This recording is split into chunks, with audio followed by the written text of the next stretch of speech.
जैसे संध्या काल में लगाया गया दीप मानदेह नामक असुर का संहार कर देता है।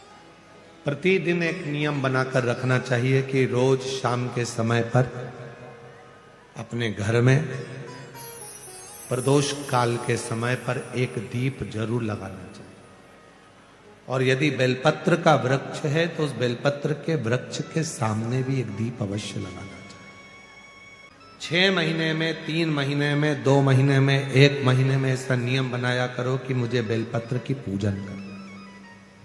स्वयं माता लक्ष्मी जी ने भगवान नारायण को पाने के लिए बेलपत्र का पूजन किया। जब इंद्र की पूरी सत्ता चली गई थी, सारा की सारा धन इंद्र का चले गया था, असुरों ने उस इंद्र के सिंहासन पर अपना कब्जा जमा लिया था, तब इंद्राणी ने, स्वयं सची माना, इंद्राणी ने शिव जी की साधना करी, बेलपत्र के वृक्ष के, बेलपत्र की पूजन करी।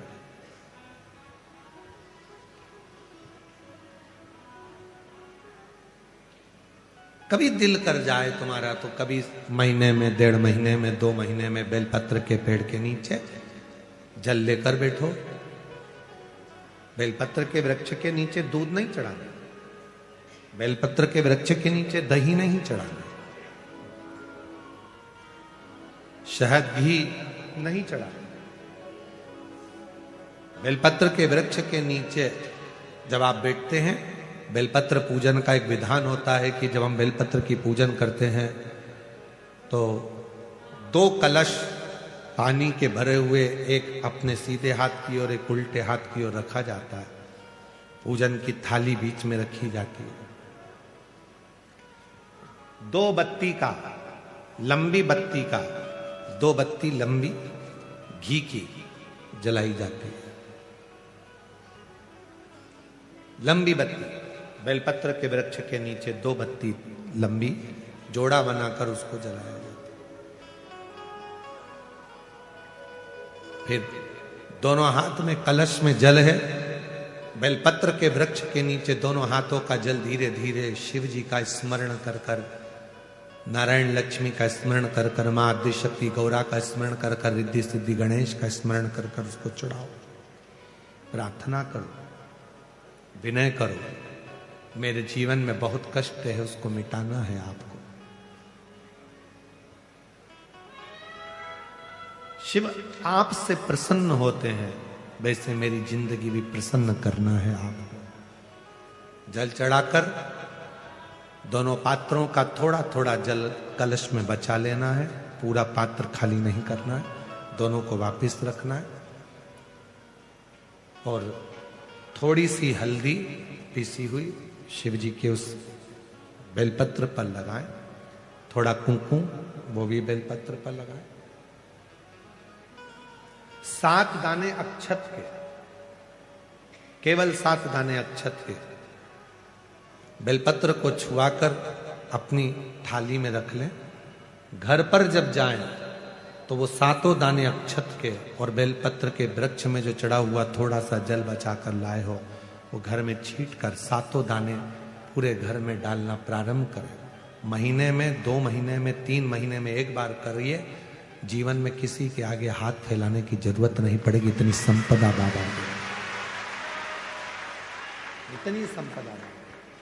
बेलपत्र की महत्वता को लोग जानते नहीं है। एक प्रदोष की महत्वता, एक बेलपत्र की महत्वता। अभी हमने पहले भी कहा, एक कथा प्रदोष काल की रह गई है।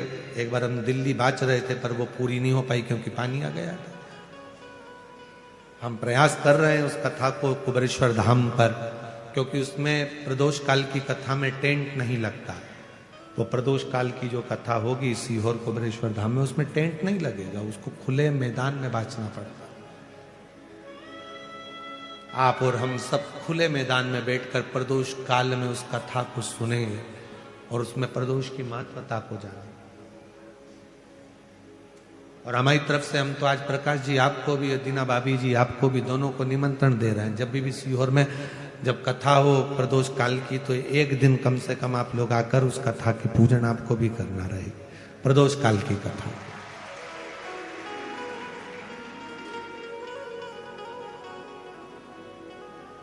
अभी तो नहीं है, पर जब भी तारीख निश्चित होगी 1-2 साल में, जब बाबा कृपा करेगा तब उसको रखेंगे। पंडाल में भले तुम्हारे लिए हम सोने के लिए पंडाल लगा देंगे, पर कथा सुनने के लिए तो आपको मैदान में ही बैठना पड़ेगा, खुले आसमान।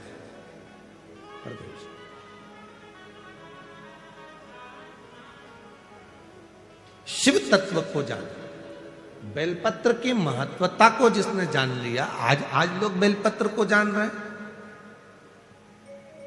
कि बेलपत्र खाने से शुगर, बीपी, थायराइड जैसी बीमारियां भी ठीक हो जाती हैं। उस बेलपत्र की महत्वता को जान। और फिर निवेदन है, आपके शरीर में कष्ट है तो बेलपत्र का सेवन करो। रोज रोज बेलपत्र वैसे ही नहीं खाना। कई बार बेलपत्र खाने से मुंह में छार छारपन आ जाता है, कई बार मुख का स्वाद भी कम हो जाता है बेलपत्र खाने से। तो निवेदन है, रोज रोज ना खाइए, जब जरूरत है। और जरूरी नहीं कि आप 3 पत्ती यहां से जो बेलपत्र दी जाती है, 7 दिन तक जो रोज एक बेलपत्र दी जाती है, वो तो खाने के लिए दी जाती है। पर समापन के दिन की बेलपत्र तो खाने की नहीं रहती, उसको तो ले जाकर लोग लाल कपड़े में बांध अपने घर में रख देते हैं तिजोरी में। आखिरी दिन की बेलपत्र तो वैसे भी तिजोरी का भंडार के लिए होती है। तो जो बेलपत्र होती है, जरूरी नहीं कि तुम पूरी बेलपत्र खाओगे तो दवाई असर करेगी। बेलपत्र का अग्रण्य भाग का थोड़ा सा पत्र भी यदि हम पा लेते हैं, उसको ग्रहण करते हैं, तो वो भी उतना असर करता है। और रोज खाने की जरूरत नहीं है। रोज अगर शिव मंदिर जा रहे हो, शिवालय जा रहे हो, शंकर जी के मंदिर जा रहे हो, देवालय जा रहे हो, तो बेलपत्र लाओ, वहां से मना नहीं है। उसको इकट्ठा करो, एकाग्रित कर सुखा लो। सुखाकर रोज शिव जी की चढ़ी हुई बेलपत्र को सुखाकर फिर उसका चूरा बना लो। जब तुम्हें लगे कि शुगर गड़बड़ हो रही है, बीपी गड़बड़ हो रहा है, थायराइड गड़बड़ हो रहा है, तो एक चुटकी उसमें से लेके निगल लो, पानी पी लो।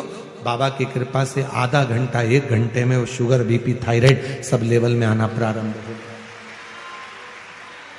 उस बेलपत्र की महत्वता को जिसने जाना, कभी कुबेरेश्वर धाम जाओ तो कुबेरेश्वर बाबा के धाम पर जो 200-300 साल पुराना, जो 300 साल के ऊपर पुराना बट वृक्ष है, जहां बाबा बैठे हैं, बटकेश्वर महादेव, उसका दर्शन करो। उस पेड़ की छांव में बैठकर बाबा का मंत्र जाप करो।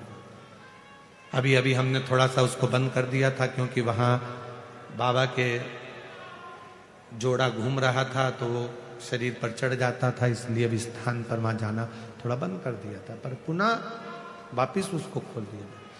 बेलपत्र की वाटिका है छोटी सी, उस बेलपत्र की वाटिका के पास में बैठकर भगवान शिव का नाम उच्चारण करो, नाम स्मरण।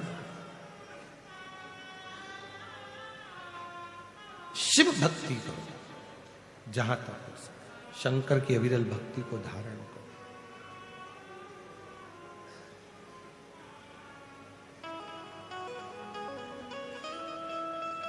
शिव की साधना, आराधना जीवन को सुख देती है। बेलपत्र का वृक्ष का पूजन अर्चना हमें आनंद प्रदान करती है। बजरंगबली की जय, जब रामचंद्र की जय, पवन सुत हनुमान की जय, श्री राम की जय, सीताराम की जय, सीताराम सीताराम।